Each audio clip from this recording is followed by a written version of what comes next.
नमस्ते, नमस्कार। स्वागत है आपका बचपन की कहानियों में। आज की कहानी का नाम है ब्राह्मण और 3 ठग। एक गांव में बालू नाम का एक ब्राह्मण रहता था। एक दिन एक सेठ ने उन्हें अपने घर पूजा के लिए बुलाया और पूजा के बाद दक्षिणा में उन्हें एक बकरी दी। बालू ब्राह्मण बकरी पाकर बहुत खुश था और अपने कंधे पे लादकर चला उसे लेकर अपने घर। रास्ते में ब्राह्मण को 3 ठग मिले। ठग मतलब लोगों को धोखा देने वाले, ठगने वाले। उन तीनों ठगों ने ब्राह्मण का पीछा किया और उसे ठगने की योजना बनाई। चलते चलते रास्ते में बालू ब्राह्मण को पहला ठग मिला और बोला, अरे रे ब्राह्मण महाराज, क्या गजब ढाते हैं। ब्राह्मण होकर एक कुत्ते को कंधे पर लिए जाते हैं। ब्राह्मण गुस्से से बोला, अरे रे महानुभाव, मुझे तो आपकी नजर कुछ कमजोर जान पड़ती है। ये बकरी है बकरी, आपको कुत्ता जान पड़ती है। ठग बोला, महाराज, हमने तो जो देखा वो कहा। ऐसा कहकर ठग वहां से चला गया। ब्राह्मण ने बकरी की ओर एक बार देखा और बोला, हे भगवान, कैसे कैसे लोग मिल जाते हैं, अच्छी खासी बकरी को कुत्ता बताते हैं। ऐसा कहकर ब्राह्मण आगे चला गया। अब रास्ते में उसे दूसरा ठग मिला और उसे देखते ही वो भी बोला, अरे रे ब्राह्मण महाराज, क्या गजब ढाते हैं।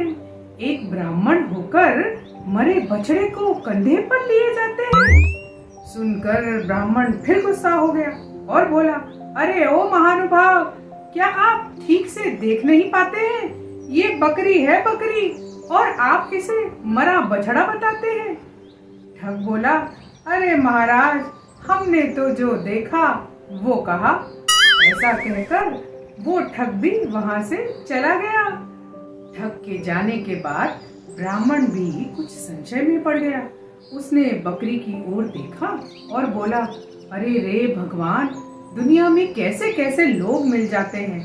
कभी बकरी को कुत्ता और कभी मरा बछड़ा बताते हैं। ऐसा कहकर ब्राह्मण आगे चला गया। अब चलते चलते उसे तीसरा ठग मिला और वो बोला, अरे रे ब्राह्मण महाराज, क्या गजब ढाते हैं।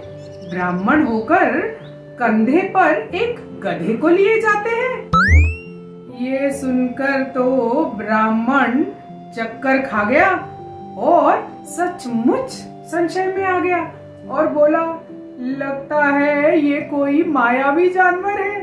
तभी तो कभी किसी को कुत्ता, किसी को मरा बछड़ा और किसी को गधा जान पड़ता है। बाप रे बाप, मुझे नहीं चाहिए ऐसा कोई मायावी जानवर। ऐसा कहकर बालू ब्राह्मण ने बकरी को वहीं उतारा और छोड़कर वहां से 9 2 11। उसके जाने के बाद तीनों ठग मुस्कुराते हुए वहां आए और उस बकरी को वहां से ले जाते नजर आए।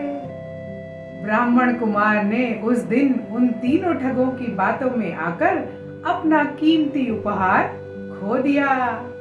तो देखा बच्चों, ये कहानी कहती है कि कोई क्या कहता है उस पर मत जाओ। कुछ भी करने से पहले सोचो, समझो और अपनी अकल लगाओ।